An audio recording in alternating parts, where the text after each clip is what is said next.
ఒక దారుణం, ఎన్నో అనుమానాలు. ఆర్జికర్ హాస్పిటల్లో అత్యంత దారుణంగా అత్యాచారానికి గురైన మరో నిర్భయ కేసు దర్యాప్తు దారి తప్పిందా? ఇప్పటికే తెర వెనుక జరిగిన మంతనాలన్నీ జరిగిపోయాయా? ఆధారాలు చెరిపేసి అసలు నిందితులను తప్పించేశారా?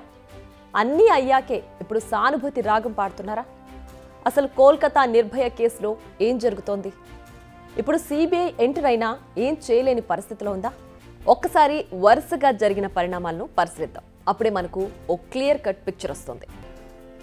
ఇప్పుడు దేశవ్యాప్తంగా జరుగుతున్న నిరసనల గురించి కానీ, సిబిఐ పలానా వారిని విచారించిందనే విషయాల గురించి కానీ డిస్కస్ చేయడం లేదు.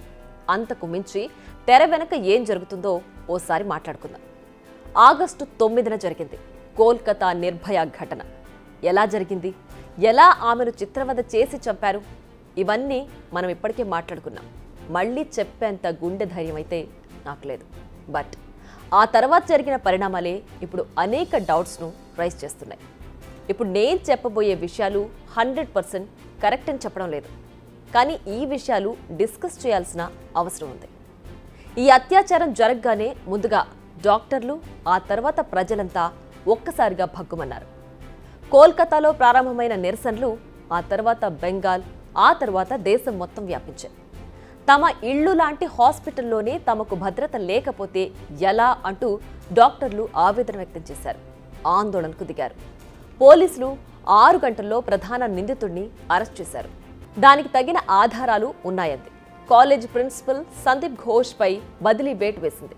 వెంటనే బెంగాల్ సీఎం మమతా బెనర్జీ విచారణకు ఆదేశించారు. పోలీసులకు డెడ్లైన్ విధించారు. ఆదివారంలోగా విచారణ పూర్తి చేయకపోతే కేసు సిబిఐకి హ్యాండ్ ఓవర్ చేస్తామని అన్నారు. అంతా బాగుంది. దీదీపై ప్రశంసలు వచ్చాయి, చాలా త్వరగా రియాక్ట్ అయ్యారు అని. కానీ ఆ తర్వాతే మొదలైంది అసలు కథ. నిందితుడు ఒక్కరు కాదు, అతడితో పాటు ఇంకెవరో ఉన్నారు అని. వారిని తప్పించడానికి కుట్ర జరుగుతోందని డాక్టర్లు ఆరోపించారు. ఇక్కడే స్థానిక యంత్రాంగం, పోలీసులు దీదీ తీరుపై డౌట్స్ మొదలయ్యాయి. ఆ వెంటనే దీదీ ఓ స్టేట్మెంట్ ఇచ్చారు.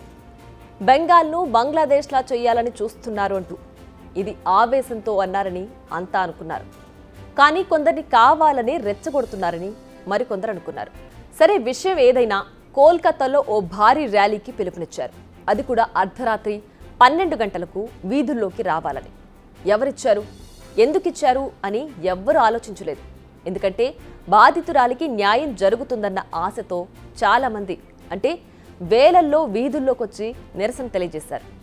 ఆ ర్యాలీ ఆర్జికర్, అంటే ఏదైతే ఈ దారుణ ఘటన జరిగిందో అక్కడికి చేరుకుంది. ఇంతలో కొందరు హాస్పిటల్లోకి చొచ్చుకొచ్చారు. దొరికింది దొరికినట్టు పగలగొట్టారు. ఓ దుమ్మి సీన్ను క్రియేట్ చేశారు. మరికొందరు అప్పుడే ఈ ఉన్మాదం జరిగిన ప్రాంతం, అంటే సీన్ ఆఫ్ క్రైమ్ దగ్గరికి వెళ్లారు. ఆ రూమ్ను నాశనం చేశారు. అక్కడ ఉన్న సాక్ష్యాలను ధ్వంసం చేశారు.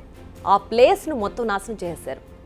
నిజానికి ఈ కేసు విచారణలో అత్యంత కీలకమైన పాయింట్ ఏదైనా ఉందంటే అది సెమినార్ హాల్. అక్కడే ఈ దారుణం జరిగింది. బాధితురాలి మృతదేహాన్ని తరలించాక అక్కడే సైంటిఫిక్ ఎవిడెన్స్ సేకరించారు. అయితే కేసు విచారణలో ఉంది. అందులోనూ సిబిఐకు ట్రాన్స్ఫర్ అయింది.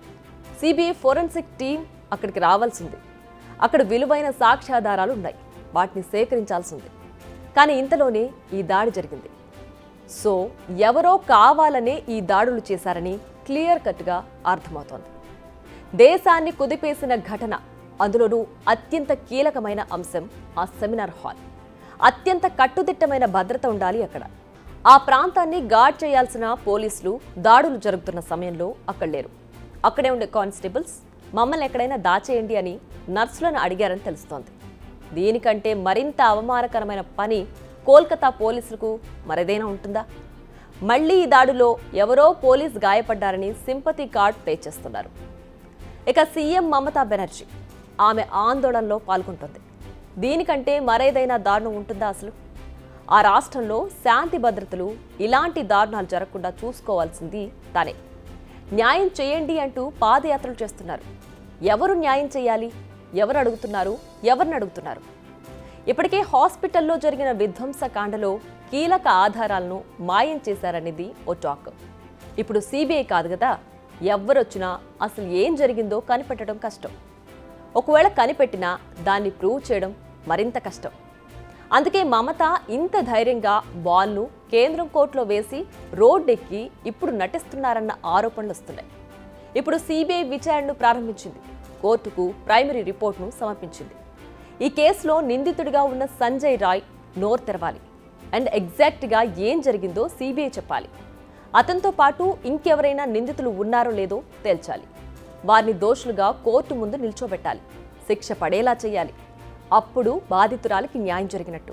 అంతేకాని ఎన్ని కోట్ల పరిహారం ఇచ్చినా, ఎన్ని హామీలు ఇచ్చినా, ఎన్ని ఆందోళనలు చేసినా న్యాయం జరగనట్టే. టు బీ ఫ్రాంక్, మనం ఫెయిల్ అయ్యాం. మన సిస్టమ్ ఫెయిల్ అయింది. అసలు ఇలాంటి దారుణాలు జరగడం ఏంటి?